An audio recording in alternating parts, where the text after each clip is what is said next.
Queridos irmãos e irmãs do Movimento Espírita Capixaba, que mais uma vez nós nos sintamos unidos com Jesus nesse nosso momento de trabalho. Nesses dias em que nós estamos deixando aquele período tenebroso da pandemia, entrando num outro momento, também muito difícil, de reconstrução, de criação de um novo normal, a doutrina espírita vem mais que urgentemente trazer para nós reflexões, nos fazer pensar. E Allan Kardec, já prevendo isso, já imaginando que as transformações que ocorreriam na nossa sociedade, no nosso planeta, em tempos futuros ao dele, acabariam nos levando a buscas, a reflexões, algumas vezes dolorosas, de que esse mundo não deu voltas, ou como dizem por aí, o nosso mundo não está dando voltas, o nosso mundo está capotando. Tamanha revolução, tamanhas mudanças estão acontecendo nesses dias que nós vivemos recentemente. E aí o capítulo 2 do Evangelho segundo o Espiritismo traz para nós algumas ideias muito oportunas para a nossa reflexão de hoje. Porque lá Kardec trabalha a questão de Jesus dizer às criaturas, o seu reino não é deste mundo. E aí muitas pessoas podem imaginar assim, então Jesus quer que todos nós vivamos no mundo espiritual. Quer que nós deixemos a terra, deixar esse mundo para lá. Tanta gente critica o mundo, tanta gente diz que o mundo não presta, que o mundo não vale nada. Mas, na verdade, cada um de nós, meus irmãos, que reencarnamos aqui no planeta Terra, temos um compromisso, temos o dever de mudar a nós mesmos, mas também de mudar o mundo em que nós vivemos. Mas a maneira como nós olhamos, a maneira como nós observamos o mundo em que nós vivemos e a maneira como nós observamos a nossa própria realidade individual faz com que muitas vezes nós deixemos de lado, nós deixemos passar a oportunidade preciosa de contribuir para o crescimento. Lá no Evangelho segundo o Espiritismo, Kardec coloca um assunto muito importante nesse capítulo 2, que vale a pena a nossa reflexão agora, neste momento em que nós estamos deixando a pandemia de coronavírus e buscando a construção de uma nova realidade. Olhar a realidade que aí está de uma forma diferente. E cada um de nós, cada colaborador, cada espírita principalmente, que tem consciência da realidade espiritual, precisa mudar a maneira de observar o mundo, precisa mudar a maneira de se olhar e olhar a realidade atual. Muitas pessoas, e lá no item o ponto de vista, Allan Kardec vai tratar disso primorosamente para nós. Muitas pessoas acham que a vida material é a única coisa que existe. A visão materialista do mundo, a visão materialista da chamada realidade, a visão materialista da nossa existência causa imensa ansiedade às criaturas. Porque para o materialista só existe o momento atual. Para o materialista, a realidade é o presente. O passado não interessa mais, porque ele não tem nada a ver, não muda mais, não tem relação nenhuma com esse passado, nem as consequências das ações do passado são responsabilidade dele. E o futuro é incerto, não existe, não acredita num futuro depois da vida material. Então, o materialista, ao olhar o mundo em que nós estamos vivendo agora, vai se tornar mais egoísta. Vai pensar primeiro em si e muito menos nas necessidades da coletividade humana que atravessa um momento de grande privação, de grande dificuldade de manutenção da vida material. E isso acaba causando mais conflitos, mais transtornos na sociedade. Existe também, como diz o codificador, a visão das religiões tradicionais.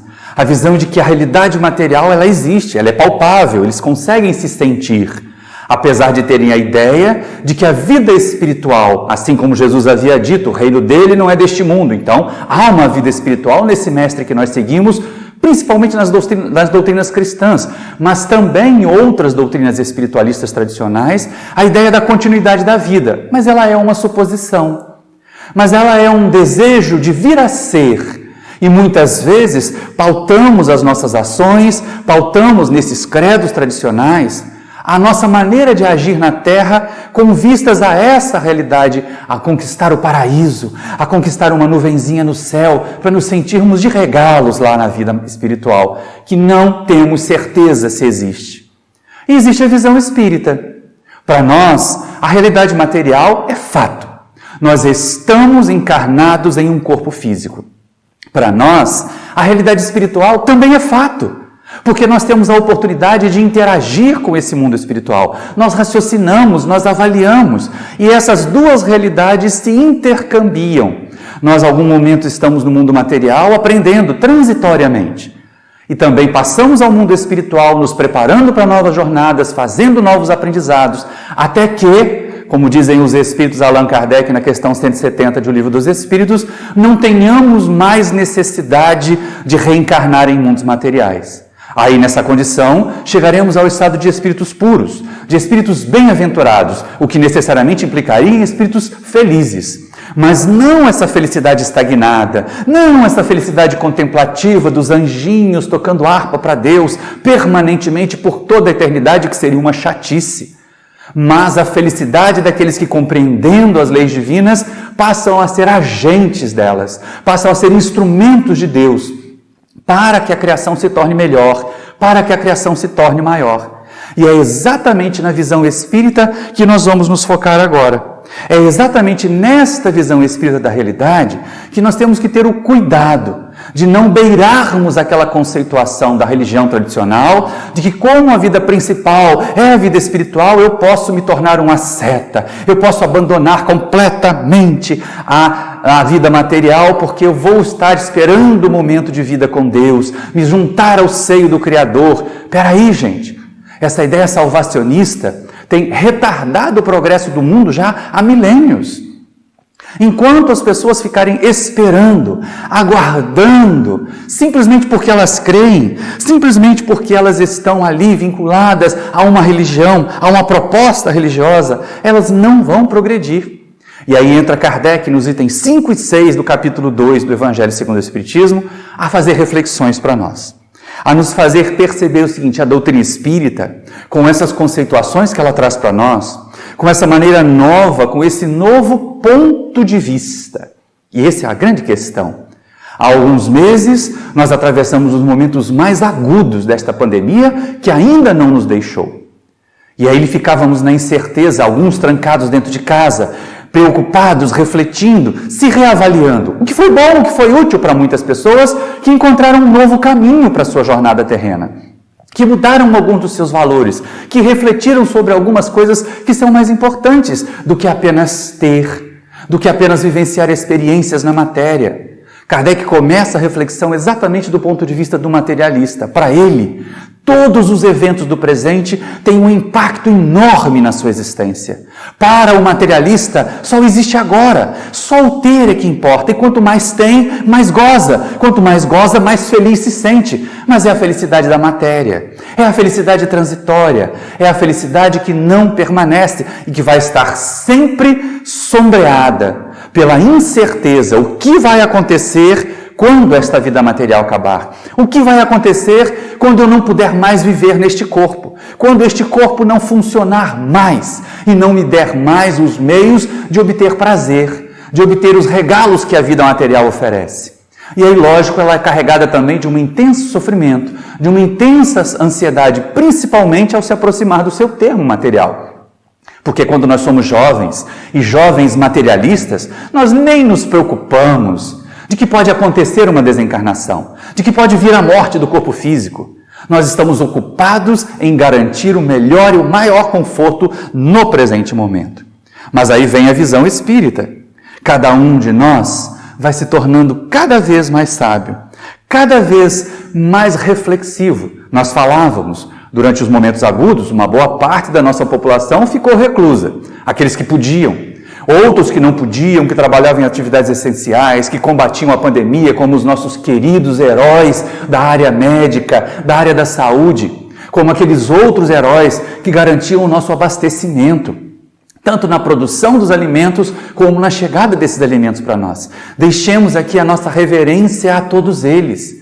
São criaturas importantíssimas na sociedade, o que foi ótimo, porque deixamos de seguir aquelas criaturas que apenas representavam um papel e passamos a observar os verdadeiros heróis da sociedade, as verdadeiras contribuições significativas para o bem-estar coletivo, o que já é um grande passo para a fraternidade, o que já é um grande passo para olhar o outro com outra ótica, e não como um competidor, não como um rival, mas como alguém de quem nós necessitamos para poder ter uma vida pacificada, para poder ter uma vida harmoniosa aqui na Terra. E aí Allan Kardec coloca, para aquele que concentra tudo na vida material, para aquele cujo ponto de vista está no vale, que apenas observa o momento que vive, todas as coisas têm um impacto enorme. Então é necessário mudar a maneira de observar a vida. A observação da imortalidade, a certeza de que nós somos seres imortais, ela garante para nós a convicção de que esse momento aflitivo que nós vivemos, ele será passageiro. De que esse momento de confusão, de algumas vezes até convulsão social que pode acontecer, porque da mesma maneira como nós tivemos os sensatos que ficaram em casa quando podiam ficar em casa, os grandes heróis contribuintes da sociedade que iam ao trabalho, que iam às suas atividades porque elas eram essenciais, nós tínhamos algumas criaturas inconsequentes, inconscientes, que procuravam quebrar todo esse tipo de esforço para conter uma enfermidade tão grave, colocando-se como seguidores cegos dos seus mitos, dos seus líderes, que acabaram conduzindo as suas populações a grandes perdas, a grande sofrimento, como nós vamos contabilizar, e só a história vai poder referenciar verdadeiramente. Porque enquanto nós estamos vivendo a história, ela nos parece tão confusa, ela nos parece tão diferente daquilo que futuramente será observado pelas gerações que nos seguirem. Mas voltando à nossa questão, voltando ao nosso assunto, aquelas criaturas que começam a se elevar, que saem um pouquinho do ramerrão material, que começam a se reconhecer como espíritos imortais. Algumas vezes, essas criaturas, elas conseguem o conforto, a consolação de perceber o seguinte: é apenas mais um momento. Imaginemos nós espíritas, né? Nós sabemos que já tivemos outras existências. Quantos de nós já estivemos aqui na Terra, talvez reencarnados, naqueles tempos primitivos, em que simplesmente se alimentar era o trabalho diário? Quantos de nós estivemos encarnados em momentos em que grandes pestes graçaram, ceifaram vidas, na Idade Média, por exemplo? Até mesmo a pandemia que ocorreu de gripe espanhola um século atrás, quantos de nós podíamos estar encarnados ali e padecido dela? E aqui estamos de novo. Então, para o espírita, essa sensação da imortalidade, essa perspectiva de poder começar de novo, sim, todos nós vamos começar de novo. Todos nós vamos repetir experiências. Aqui na Terra, quando ela se tornar um mundo mais de regeneração, nós estaremos em condições mais brandas. E aqueles que não se adequaram à regeneração serão conduzidos a planetas adequados ao seu estado. Seguirão seus líderes equivocados para esses planetas. Ontem, numa reflexão com um companheiro espírita a respeito desse momento confuso, nós colocamos a seguinte questão: muitas das criaturas que hoje, mesmo sendo espíritas, se colocaram em condições equivocadas, se colocaram contrárias ao progresso, se colocaram contra as convicções da ciência, elas irão habitar um outro planeta de provas e expiações, bem lá no seu comecinho. Como nós falamos numa palestra mais remota, ainda durante o período da pandemia, que aqueles que faziam fofoca nas redes sociais iam fazer fofoca no planeta de provas e expiações, usando sinal de fumaça e tambor, esses que aqui hoje, espíritas equivocados, seguimos falsos líderes, vamos reencarnar no planeta de provas e expiações, ainda embrutecidos, ainda talvez seguindo esses líderes que irão nos arrastar para ele, mas seremos lá os profetas, seremos lá os médiuns, seremos lá os reveladores, porque já levaremos daqui o conhecimento da imortalidade, embora esse conhecimento não nos tenha ajudado a ser pessoas melhores no planeta Terra, embora esse conhecimento não tenha nos ajudado a sermos mais fraternos no planeta Terra, embora o conhecimento da imortalidade não nos tenha feito deixar de distinguir o outro, porque ele não usava cores semelhantes às nossas. E aí cada um de nós vai continuar. Vamos ter sim novas experiências, os que permanecerem na Terra, os que forem levados para outro mundo, porque Deus não nos extinguirá a ninguém. Nenhum de nós deixará de existir, simplesmente porque não evoluiu o suficiente deste planeta. Migraremos para outro, enfrentaremos mais dificuldades, é bem verdade, enfrentaremos mais dificuldades, mas é lógico, não deixaremos de progredir. E aí essa visão da imortalidade pode algumas vezes fazer a criatura dizer assim: então já que eu vou ter outra oportunidade mesmo, deixa eu aproveitar essa, nessa não tem jeito. Nessa eu não consigo me livrar de determinado vício. Nessa eu não consigo mudar determinado comportamento. Mas uai, gente, nós reencarnamos exatamente para vencer vícios, para mudar comportamentos equivocados que não nos trouxeram felicidade até aqui. E a visão espírita da imortalidade não é uma visão estagnante. Não é uma visão de sentar, esperar, sofrer, se fazer de vítima. Eu estou pagando pelos meus débitos do passado. Deus não é agiota. Ele não nos empresta uma encarnação para depois cobrar juros pesados do sofrimento. Ao contrário, cada encarnação é uma matrícula numa escola bendita. E se nós não aproveitarmos essa escola, teremos que mudar para uma escola mais precária no começo, que caberá a cada um de nós, lá nesta nova escola, realizar as reformas, realizar as transformações que transformem aquela nova escola num mundo melhor. Mas isso é assunto para outra palestra. Hoje nós temos o assunto, o ponto de vista, que aparece lá no 2º capítulo do Evangelho. E por que logo no começo? Porque era necessário que nós espíritas passássemos logo à prática, à aplicação dos conceitos que a doutrina trazia para nós. Tudo aquilo que foi aprendido no Livro dos Espíritos, tudo aquilo que foi observado em o Livro dos Médiuns. Sim, o Livro dos Espíritos nos traz a parte filosófica, o Livro dos Médiuns nos traz a constatação, a observação. Ciência de observação é a doutrina espírita. E será no Evangelho segundo o Espiritismo que Allan Kardec vai enfeixar esses dois pilares no 3º pilar das aplicações morais, das aplicações éticas, dos ensinos de Jesus. E quando Jesus diz, o meu reino não é deste mundo, quando a doutrina espírita nos convida a olhar este mundo sob uma nova ótica, não nos sugere abandoná-lo, não nos sugere sequer nos abandonarmos. Deixarmos de trabalhar, deixarmos de existir, nada disso. Não é isso que o codificador tenta trabalhar para nós, mas dar o verdadeiro valor às questões terrenas. Para nós espíritas, como nós dizíamos no começo, na visão espírita, a vida material é uma realidade, a vida espiritual é outra realidade. E nós passamos e vivemos essas duas facetas da realidade da vida espiritual por um processo de progresso no nosso crescimento espiritual. Então, logicamente, nenhum de nós veio aqui a passeio, nenhum de nós veio aqui a descansar. Deixamos de lado aquele comportamento vicioso que arrastamos por milênios, e milênios de cristianismo já, 2000 anos pelo menos, em que as criaturas ficam a esperar a salvação, em vez de serem as salvadoras delas mesmas. Em vez de serem os agentes da transformação que elas precisam viver. Sim, é exatamente isso que o codificador fala. Usa até um símbolo interessante, porque aquele que se eleva ao cume de um monte percebe nitidamente os caminhos que percorreu, percebe nitidamente as peripécias que venceu, as dificuldades que superou, e porque reconhece que superou, se sente também capaz de superar outras. Nós estamos vivendo coletivamente este momento de desafio.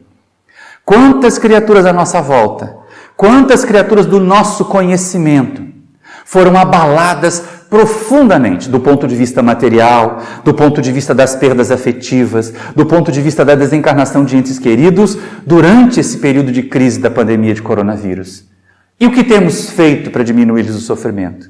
Se nós não fomos tão macerados assim, se nós sentimos ainda um pouquinho de fortaleza moral, de equilíbrio, de conhecimento que a doutrina espírita nos dá, passemos à condição de agentes.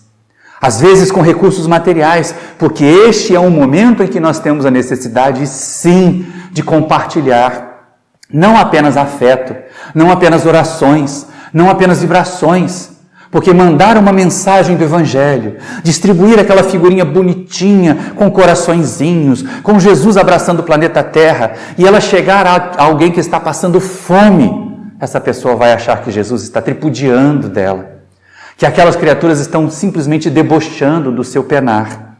Então cabe a nós levar a mensagem consoladora, associada também ao recurso material necessário àqueles que estão minguando, àqueles que estão padecendo. Cabe a cada um de nós também manter a nossa fortaleza, dar exemplos de superação. Quantos de nós tivemos perdas? Falamos a companheiros em todo o país. Esta palestra vai ser distribuída para vários movimentos espíritas. Então é lógico que provavelmente cada um de nós, cada um que nos assiste no YouTube, cada um das casas onde ela for transmitida, pode ter enfrentado perdas. Perdas afetivas sérias, um filho, uma mãe, um pai, que desencarnaram vítimas dessa doença, que desencarnaram vítimas de outras dificuldades. Outros companheiros que atravessam um momento grave, tinham um status social, tinham uma condição material e ela foi de repente muito diminuída. E aí podem se sentir abatidos o suficiente para pensar que não vale a pena viver na Terra, mas vale. E cabe a nós espíritas exemplificar a mensagem de que vale a pena continuar, de que vale a pena continuar vivendo, de que vale a pena continuar enfrentando as dificuldades. Não nos acomodemos. O próprio codificador tem essa preocupação lá nesse capítulo 2 do Evangelho segundo o Espiritismo, quando ele coloca, mas as criaturas podem imaginar que, como a vida futura é a principal, como no reino de Jesus não é desse mundo, eu posso ficar tranquilo, acomodado aqui e esperar o mundo melhor. Gerar acomodação. E aí os Espíritos ensinaram a Allan Kardec que não é bem assim, que é intrínseco em cada um de nós o desejo pelo bem-estar. Quantas questões do Livro dos Espíritos tratam desse assunto, principalmente lá na quarta parte, quando Kardec trata das penas e gozos terrenos, das penas e gozos futuros, os Espíritos nos orientam. As criaturas, aquelas que se conscientizam mesmo da doutrina espírita, elas jamais se acomodarão na vida na Terra, porque elas entendem que a vida futura que nós esperamos todos seja melhor, está sendo construída agora. Está sendo realizada, preparada neste momento, com as nossas ações deste momento. Então, cabe a nós jamais paralisar.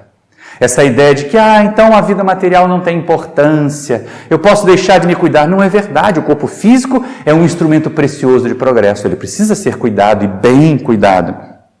Nenhum de nós vai fazer voto de miséria. Nem mesmo nos dias de hoje é desejável que façamos voto de pobreza, ao contrário. É necessário que todos nós nos unamos para que ninguém tenha que viver na pobreza. Vamos pensar de novo aquela questão 930 do Livro dos Espíritos. Como aquela questão aponta para nós as nossas ações deste momento que nós vivemos. Deste momento que provavelmente é de grande crise econômica, de dificuldade material para muitas pessoas no planeta inteiro. Numa sociedade organizada segundo as leis do Cristo, dizem os Espíritos, Allan Kardec, na questão 930. Ninguém deve morrer de fome. Então, se existem criaturas morrendo de fome, se existiam criaturas morrendo no passado, antes mesmo da pandemia, morrendo de fome, é porque nós não estávamos ainda organizados segundo as leis que Jesus veio ensinar. E aí cabe a nós agora essa conscientização. Fazer mais, fazer melhor, agir de outras maneiras para garantir que ninguém tenha que morrer de fome, que ninguém tenha que deixar de animar-se em viver, de deixar de aprender com esta vida material que nos foi concedida. Não é isso que os Espíritos nos ensinam na codificação. Cada um de nós tem o dever de buscar o melhor, o bem-estar para si e para a sua coletividade. O que não devemos é levar isso ao extremo de buscar só para nós, ao egoísmo. Não, é buscar o melhor, mas com sentido de fraternidade e não com sentido de egoísmo. Quando nós vemos algumas pessoas dizendo assim, eu não preciso de nada para viver, basta viver de preces, basta viver de doações. Ora, mas se você está pedindo doações para viver, você está vivendo do trabalho de alguém. Então, cabe a cada um de nós realizar a nossa cota de trabalho. E se ela não for o suficiente, recorramos então à ideia de que numa sociedade organizada segundo as leis do Cristo, ninguém deve morrer de fome. Haverá necessidade da sociedade prover o necessário para aquele que não consegue bastar-se a si mesmo. E é de todos nós contribuirmos para que ninguém deixe de realizar a parte que pode, porque muitos podemos e não fazemos. Ficamos nos vitimizando, e a doutrina espírita não é de vitimização. A doutrina espírita não é uma doutrina que propõe nós nos sentirmos castigados por Deus. Eu estou assim porque Deus quer. Eu estou assim porque faz parte do meu karma. Tem gente que usa até termo do sânscrito. Karma não tem nada a ver com o nosso idioma, não tem nada a ver com a codificação em si. Karma em sânscrito é movimento, é ação. e não apenas castigo divino, como algumas pessoas utilizam essa palavra hoje, no nosso movimento. Mas falando a respeito do voto de pobreza, cabe nos ressaltar, e eu vou citar mais uma vez a obra, é o livro Irmão Sol, Irmã Lua, quando Francisco de Assis, no início da sua jornada, coloca os irmãos todos a mendigar. Ele queria ser pobre, queria ser um mendigo como Jesus, aquele discurso lá na praça em Assis, diante do bispo Guido, é muito interessante, porque ali tem uma visão ainda infantil, né, ainda muito inocente do poverello, de que seguir Jesus era livrar-se de todas as coisas materiais. Só que num determinado momento ele vê os companheiros pedindo para comer, para ter o seu sustento. E aí Clara lhe entrega um pão. E ele abraça-se àquele pão e pensa, mas quem trabalhou para esse pão existir? Quem cultivou o trigo para esse pão existir? Quem amassou a massa para esse pão existir? Quem assou o pão no forno para esse pão existir? E aí ele percebe que todas as vezes que nós nos colocamos voluntariamente como pedintes do mundo, nós nos tornamos também sanguessugas desse mundo, aproveitando-nos do trabalho dos outros, quando ainda temos energia, ainda temos força. Lembremos, lá no filme como referenciamos, na história como ela é contada para nós, os seguidores de Francisco do primeiro momento eram todos jovens. Todos tinham muita força de trabalho. E aí a cena seguinte a essa do pão é exatamente Francisco e todos os trabalhadores, todos os seus irmãos, cultivando um campo de trigos, ajudando na colheita do trigo para poder ter o direito de comer, para poder fazer valer o alimento que estavam recebendo. O filme é maravilhoso, a história de Francisco de Assis é maravilhosa, inclusive a capacidade de corrigir os próprios equívocos, porque ao reconhecer que estamos errados num ponto de vista, devemos mudá-lo. É essa a proposta da doutrina para nós. É esta a convicção que a doutrina vem nos trazer. E aí, relativizando a importância das questões materiais, nós não vamos abandonar a vida material. O progresso não deixará de existir. Kardec ainda diz assim, não há ninguém que vendo um espinho sob a sua mão, não atire para não se picar. Porque nós não queremos o sofrimento, nós não gostamos, e é bom que não gostemos. Os masoquistas, os que dizem que gostam de sofrer, os que dizem que reencarnaram para sofrer, estão equivocados, não compreenderam a codificação, não compreenderam a doutrina espírita e não compreendem a mensagem de Jesus. Por isso, cada um de nós deve ser um construtor, mas ela é relativa. A importância das coisas materiais, ela é relativa. E aí, lógico, nós vamos querer estar o melhor possível, mas possível, e não observar e ansiar aquilo que os outros já conseguiram, seja de forma lícita ou ilícita. Nós temos um vídeo no canal do Centro Espírita Paulo de Tarso, em que nós falamos exatamente sobre isso, ter ou não ter, eis a questão. Porque muitas criaturas ficam imaginando que elas deveriam ter, elas deveriam receber da sociedade, ou então que os bens materiais são nocivos, são eles que vão nos impedir de chegar à felicidade, e nenhuma coisa nem outra está certa. Mas cabe a visita lá ao canal do Centro Espírita Paulo de Tarso, para que nós possamos ver a série de vídeos curtinhos que foram colocadas lá, principalmente durante aquele momento mais agudo da pandemia, em que nós estávamos em trabalho remoto, em que nós estávamos fazendo as nossas atividades doutrinárias a partir dos nossos lares, ou em situações de casa espírita fechada, como nós estamos gravando a palestra de hoje. E é interessante, porque a doutrina espírita vai sempre nos orientando. Se as questões materiais são menos relevantes, se as questões materiais são menos importantes, para que brigar?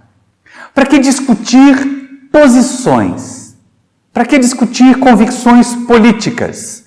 Não é melhor nós fazermos ouvidos moucos, fingir que não ouvimos uma atrocidade que foi nos dita, que foi deixada nas nossas redes sociais? Vamos lá e apaga. Se a criatura se torna inconveniente demais, a gente deixa ela de lado. Põe na geladeira, né? Ou usa aquele botãozinho do bloquear. Pronto, resolveu a presença obsessiva. Ah, sim, é verdade. Porque essas criaturas que se aproximam para insuflar pensamentos negativos, para insuflar pessimismo, para nos agitar interiormente, elas são obsessores encarnados. E da mesma maneira como nos é sugerido na terapêutica da desobsessão, quando um espírito desencarnado está a nos sugerir permanentemente pensamentos ruins, pensamentos equivocados, até pensamentos de suicídio, que nós fechemos a nossa mente para esse espírito, que nós bloqueemos o pensamento desse espírito e não deixemos que ele chegue até nós, nas redes sociais é a mesma coisa. Na nossa convivência, a mesma coisa. Sejamos seletivos. Por enquanto, não nos é possível viver amorosa e fraternalmente com todas as criaturas. Então, privilegiemos a oportunidade de convivência construtiva. Isso não quer dizer repelir o outro. Isso não quer dizer segregar os inconvenientes, até porque Jesus nos ensina. Não são os sãos que precisam de médico. Se nós apenas formos amorosos e fraternos com os companheiros que pensam como nós, aqueles que não pensam como nós continuarão nos detestando. É necessário, então, agir para com eles de forma diferente da que eles agem para conosco. Mas nós não precisamos compartilhar todas as ações da nossa vida com essas criaturas, principalmente se notarmos nelas a má vontade que Jesus notou nos fariseus, nos escribas do seu tempo, que eram meros discutidores, que eram criaturas que não estavam interessadas de maneira alguma em aprender o que o Mestre veio ensinar. Tanto que daquele monte de fariseus todos que testavam a paciência de Jesus, apenas 2, na presença do Mestre, se colocaram em condição de aprender. Nicodemos, que foi procurar o Mestre na calada da noite, porque ele não queria comprometer a sua posição de fariseu, e aparece a figura de José de Arimateia, que também era fariseu e que empresta o local onde o corpo de Jesus foi sepultado. Aparece nos Atos dos Apóstolos um outro fariseu importantíssimo, que educou, que preparou Saulo para que ele depois fosse também rabino. E ele, ao reconhecer a mensagem de Jesus, Gamaliel a abraça. E é das raras vozes que no Sinédrio defende Jesus.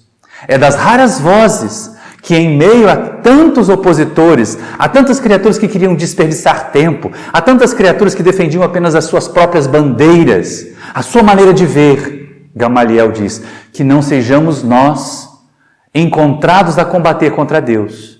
Porque se a mensagem desse homem, Jesus, vem de Deus, estaremos combatendo-a. Se não vem, ela se perderá, se extinguirá, facilmente como tantas outras já apareceram e já se extinguiram.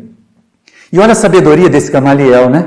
Olha como ele se coloca para nós, como aquela criatura que, mesmo tendo posições diferentes, abre mão dos seus pontos de vista, para abraçar um outro ponto de vista que seja mais consolador, que seja mais retificador das nossas ações. Corrigir-nos não é errado. Reconhecer que erramos não é errado.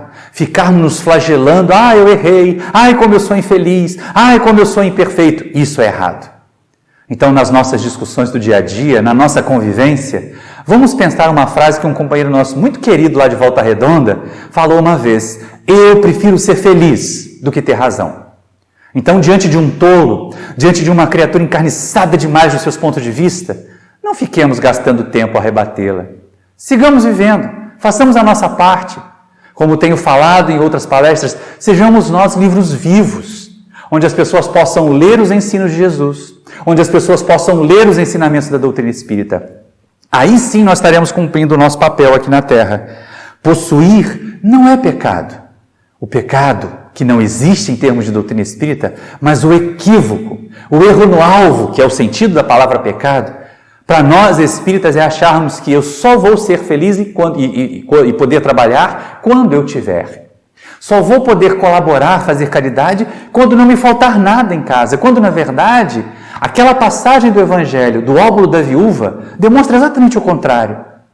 Nós nos sentimos muito mais vigorosos, nós sintonizamos muito mais com o mundo espiritual superior quando nós aprendemos a compartilhar, mesmo daquilo que possa nos fazer falta. E olha que hoje em dia só se pede que nós abramos mão daquilo que nos é supérfluo. Mas nesses momentos pode ser que nós tenhamos que dividir o pão. Mas essa é a mensagem verdadeira de Jesus. Não é a de acumular, não é a de nos tornarmos bem-sucedidos na matéria. Esta é a percepção de Jesus de que o seu reino, um reino de amor, um reino de paz, um reino de compreensão, um reino de fraternidade, um reino de entendimento entre todos, ainda não existe no planeta Terra por causa do egoísmo.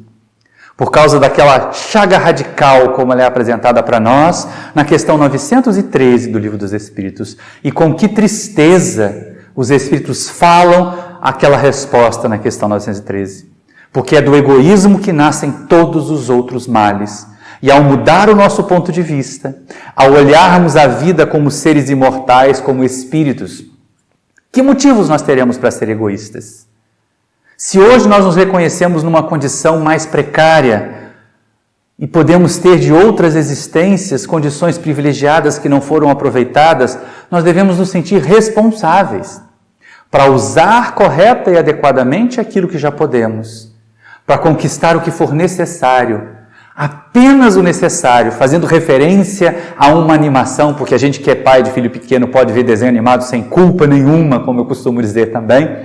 Existe no desenho Mowgli o personagem Baloo, e ele faz uma observação importante: quantas criaturas se afligem pelo extraordinário, por ir além, quando na verdade nos é proposto ter o necessário. E Mohandas Karamchand Gandhi costumava dizer que a terra é suficiente para prover as necessidades de todos. O que ela não tem condições é de atender à ganância de alguns. Cabe a nós, espíritas, não sermos os gananciosos, não sermos os egoístas e vivenciarmos a fraternidade, a observação, o ponto de vista espírita da imortalidade é de que esse momento aflitivo vai passar. Vai passar tão mais rapidamente quanto eu me colocar à disposição para ser instrumento da transformação. Se eu ficar sentado esperando, ou apenas aquela história do hora que melhora, na hora que não melhora, sem ação, a oração não vai funcionar para nada. Sem ação, nenhum de nós vai conquistar aquilo que precisa. E se a mudança de ponto de vista sobre a sociedade, sobre o mundo que nós vivemos, ela já nos leva à mudança de comportamento, como será a mudança de ponto de vista a respeito de nós mesmos? Porque de vez em quando nós temos uma visão distorcida de nós mesmos. Alguns, raros, se sentem menos do que são de fato. Quantos são convidados na casa espírita? Venha fazer curso de paz. Não posso, eu estou em tratamento. Quantos são convidados? Olha, vamos participar do EJA. Eu não consigo entender, aquele livro é muito difícil. E ficamos fugindo do nosso aperfeiçoamento. Mas são raros os que se subestimam. A maioria de nós se superestima. A maioria de nós se acha a última cereja no alto do bolo, a última bolacha do pacote, como dizem os irmãos lá da região paulista. Porque para nós aqui no Rio é biscoito, né, gente? E aí a gente começa a entender o seguinte: nós nem somos tão ruins quanto algumas vezes pensamos, nem tão bons quanto a maioria das vezes nos julgamos. Nós estamos em processo. Somos todos espíritos em marcha evolutiva. E a oportunidade de conhecer a doutrina espírita nos deve fazer mudar o nosso ponto de vista sobre nós mesmos. Nós não somos o centro do universo. As coisas não acontecem para nos atingir, porque de vez em quando a gente tem essa observação, até quando a coisa é ruim, até quando a coisa é danosa, a gente diz, é porque eu estava aqui, o ônibus enguiçou porque eu estava dentro dele. Ora, gente, por favor, né? A chuva caiu porque a minha casa estava do lado do barranco. Ora, gente, por favor, não é? A chuva ia cair mesmo, está lá no Livro dos Espíritos. Os fenômenos da natureza não mudam, porque as criaturas estão ali sujeitas a elas. As criaturas que estão no local estão apropriadas aos fenômenos da natureza que vão atingir e testar a sua consciência, a sua perseverança, testar o seu conhecimento, testar a sua resiliência, a sua capacidade de adaptação e superação da condição adversa. Isso é ser resiliente. Não é ser submisso à dor, à enfermidade, com aquele vitimismo assim, deixa eu aguentar o meu sofrimento para ver se eu vou mais depressa para nosso lar. Não vai. Se não assumir compromisso ativo na transformação de si mesmo, na transformação do mundo em que nós vivemos, não vamos encontrar uma condição melhor. E vamos entrar de novo na fila da reencarnação, pedindo de novo um planeta de provas e expiações, para ver se daquela vez a gente que tinha um compromisso da mediunidade vai estudar a mediunidade para trabalhar direito como médium. A gente que tinha um compromisso da divulgação doutrinária vai aprender a doutrina que vai divulgar, para não ficar dizendo eu acho da tribuna. Para não ficar dizendo o que eu li no Facebook, que eu li no WhatsApp. Facebook e WhatsApp não são fontes de informação doutrinária, embora possam ser ferramentas de divulgação dos ensinos da doutrina que nós encontramos nos livros. Ainda ontem, numa oportunidade de interagir com jovens do movimento espírita ali da região de Volta Redonda, de Pinheiral, nós chamamos a atenção para essa necessidade. Jovens, Todos nós, de um modo geral, estudemos a codificação, estudemos o que Kardec nos ensina, o que os Espíritos ensinaram a Kardec e o codificador fez o esforço imenso de deixar à nossa disposição. Espírita que não conhece o Livro dos Espíritos, médium que não conhece o Livro dos Médiuns, trabalhador do serviço assistencial que não conhece o Evangelho segundo o Espiritismo, não terão qualidade no seu trabalho, não realizarão a contento aquilo que se propuseram fazer. E nós somos chamados a fazer mais e a fazer melhor. E aí é uma questão importante, porque se nós estamos em processo, meus amigos, é possível que nós venhamos a fracassar ainda. É possível que as nossas imperfeições ainda nos façam cometer erros, até mesmo a magoar criaturas que nós dizemos amar. E aí o que fazer? Eu me recordo, porque a gente é bem antigo, mas havia um samba popular da década de 1970, que dizia assim: levanta, sacode a poeira e dá a volta por cima. Quando as criaturas enfrentarem dificuldades, quando nós tivermos uma queda, levantemos, sacudamos a poeira daquele tombo no chão, dos nossos equívocos morais, e demos a volta por cima, não no sentido de esmagar os outros, nem por cima dos outros, mas vamos dar a volta por cima das nossas imperfeições. Esse mesmo refrão do sambinha popular da década de 70 aparece num dito oriental que diz o seguinte: se caíste 7 vezes, levanta-te 8 vezes. Porque basta a gente fazer a conta e vai garantir que nós vamos estar sempre em pé. Nós vamos estar sempre nos soerguendo. Nós vamos estar sempre nos levantando. Cada espírita é edificador de um mundo melhor. Mas nenhum de nós será edificador de um mundo melhor se nós continuarmos piores. Se nós não formos edificadores de um nós melhores. Eu, Maurício, tenho que ser edificador de um Maurício melhor. Uma outra criatura tem que ser edificadora dela mesma melhor. Trabalhadores do bem somos todos nós. Convocados a servir com Jesus, nós temos sido há 2000 anos, pelo menos. Alguns de nós há mais tempo do que isso. Alguns de nós mesmo antes de Jesus estar materialmente conosco na terra. Eles já foram chamados a servir e se recusaram. E fecharam os ouvidos às sugestões de praticar o bem, às sugestões de crescer e de se harmonizar. Então, mesmo que haja quedas, meus amigos, o ponto de vista sobre nós não somos a última cereja no alto do bolo, mas também não somos a última criatura do mundo, a pulga do leão, aquela criatura que não vale nada. Nós valemos muito e valeremos mais ainda quanto mais bem nós fizermos. Então é sempre necessário, ao mudar o ponto de vista da vida na Terra, nós nos reerguermos. Quedas podem acontecer, afinal de contas, qual é a categoria desse planeta? Não é de provas e expiações? Alguém que já aprendeu, alguém que já demonstrou que sabe, precisa ser provado de novo? Não.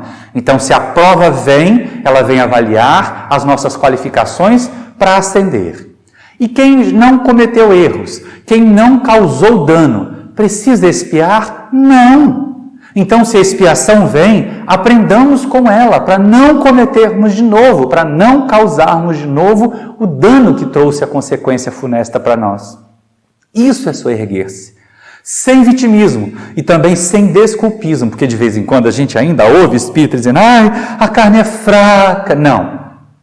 Quando Jesus usou esta advertência para os discípulos, ela foi usada desta forma: vocês precisam fazer mais. Não se deixem levar pelas seduções da ótica materialista da vida. Foi isso que Jesus quis dizer aos discípulos. E não deu a eles uma justificativa, como a gente usa hoje, de que a carne é fraca. Nós não somos nem os melhores nem os piores, mas nós somos canteiros de obras, em que Deus está a construir um anjo. Só que nesse canteiro de obras, nós temos que ser também os engenheiros que vão fazer o projeto.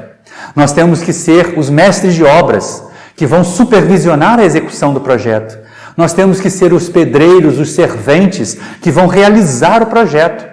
Ninguém vai poder evoluir no meu lugar. Ninguém consegue evoluir por nós.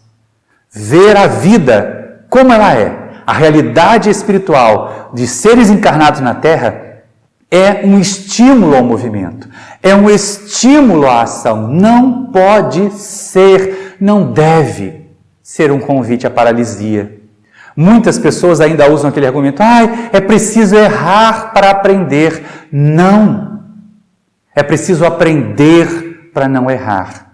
Algumas pessoas dizem assim, é errando que se aprende. Já pensaram que método tosco esse? Já pensaram que nós vimos utilizando esse método de errar para aprender há milênios e ainda não aprendemos o suficiente? Mas, de certa maneira, essa frase tem razão de ser. O que a gente aprende quando erra? A gente aprende que não é daquele jeito que faz. Se eu repetir daquele jeito, eu aprendi com o meu erro? Não, eu não aprendi. Então, aquela frase perde sentido. Ela só tem sentido quando eu aprendo como não fazer, não repito mais aquela receita velha para chegar no bolo amargo, para chegar no alimento envenenado que eu mesmo conduzi para mim, que eu mesmo construí para mim. Não. A proposta da espiritualidade é outra, que nós sigamos por caminhos diferentes, que nós sigamos por rumos diversos desses. Não nos iludamos, meus amigos. Olhar o mundo com a ótica espírita em primeiro lugar, a da imortalidade, com objetividade, com responsabilidade, aquela em que nós somos espíritos, em que nós estamos sim sujeitos à lei divina, mas que nós somos instrumentos para que a lei divina se cumpra em nós, para que a lei divina se cumpra em nosso planeta, é o que nos deve trazer energia para realizar as tarefas que nos cabem. Caminhando já para o encerramento dessa nossa palestra, nós vamos considerar, passou esse momento complicado, o que eu aprendi com ele? Será que o tempo em que eu estive recluso em casa, eu aprendi a valorizar mais a paciência e a tolerância na convivência? Ou eu apenas virei uma bolha explosiva que qualquer coisa, pela ansiedade, por não me sentir atendido nos meus anseios, por não ter a liberdade que eu julgava que tinha, eu passei a descarregar a minha frustração, a minha ansiedade em cima dos parentes e amigos que estavam enclausurados dentro de casa comigo? Quando eu tive a necessidade de buscar o trabalho, de refazer ou de observar então que nesse momento os meus ganhos são menores do que eram antes desse problema. Será que eu aprendi a economizar? Será que eu aprendi a diferença entre necessário e supérfluo? Está lá no Livro dos Espíritos. Só seremos felizes quando aprendermos a nos contentar, como diria o Balu lá no filme do Mogli, como necessário, porque o extraordinário é demais. E aquilo que sobeja para nós, certamente deve estar faltando para alguém. Ainda que seja uma propriedade adquirida pela força do nosso trabalho, se nós apenas acumulamos para ter, sem qualquer uso útil disso, nós também somos elementos nocivos na sociedade. De volta à questão 930, olhemos em torno. Existe alguém nesta sociedade que nós queremos que seja regida segundo as leis do Cristo. Nesse momento em que eu gostaria de me sentir instrumento de Jesus para que a paz se estabeleça na terra, será que existe alguém que está prestes a morrer de fome e que eu posso contribuir de alguma maneira para que isso não aconteça? Ou oferecendo uma oportunidade de trabalho, ou oferecendo gêneros para que essa pessoa não passe pela privação mais extrema? Ou juntando as minhas forças, as minhas capacidades, porque às vezes nós não temos sozinhos a condição de prover as necessidades dos nossos semelhantes que estão em situação mais precária do que a nossa.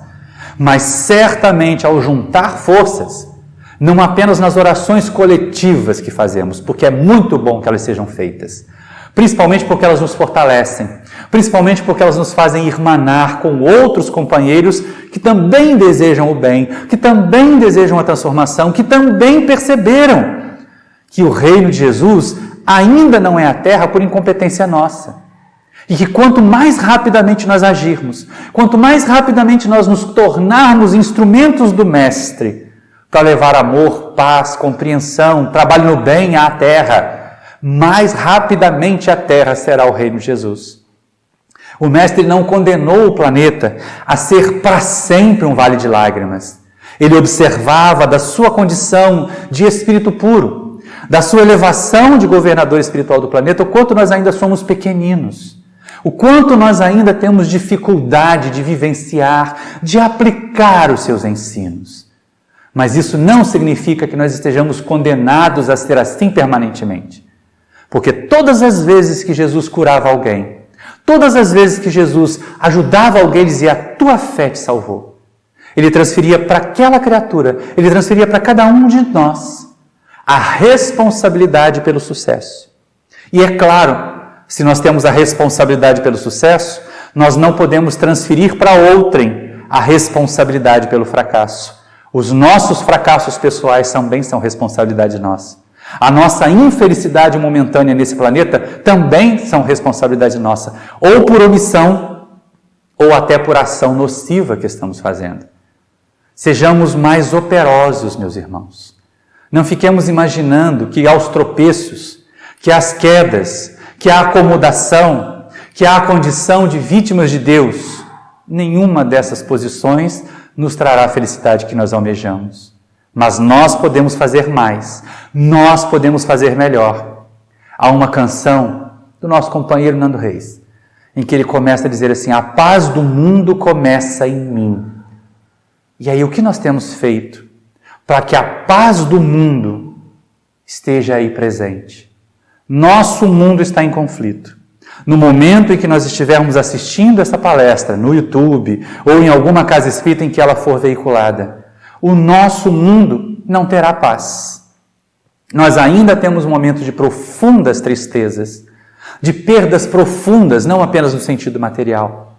Mas a questão que se coloca para nós espíritas neste momento, tanto no instante em que esta palestra é gravada, em maio de 2020, quanto no momento em que ela for veiculada para você que me assiste agora, para cada um de nós, porque para que ela chegue até você eu vou assisti-la pelo menos umas 2 ou 3 vezes mais no processo de edição, para que cada um de nós seja um instrumento de transformação, um instrumento de estabelecimento na terra do reino de paz e do reino de amor que Jesus veio semear.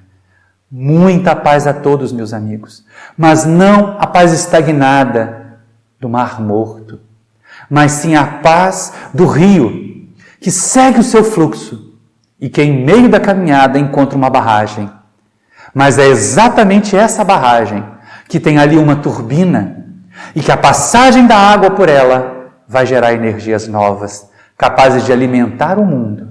Sejamos nós, meus irmãos espíritas, amigos de todas as regiões para onde esta palestra for. Sejamos nós instrumentos da paz e instrumentos do amor de Jesus. Que Deus nos abençoe. Muita paz a todos.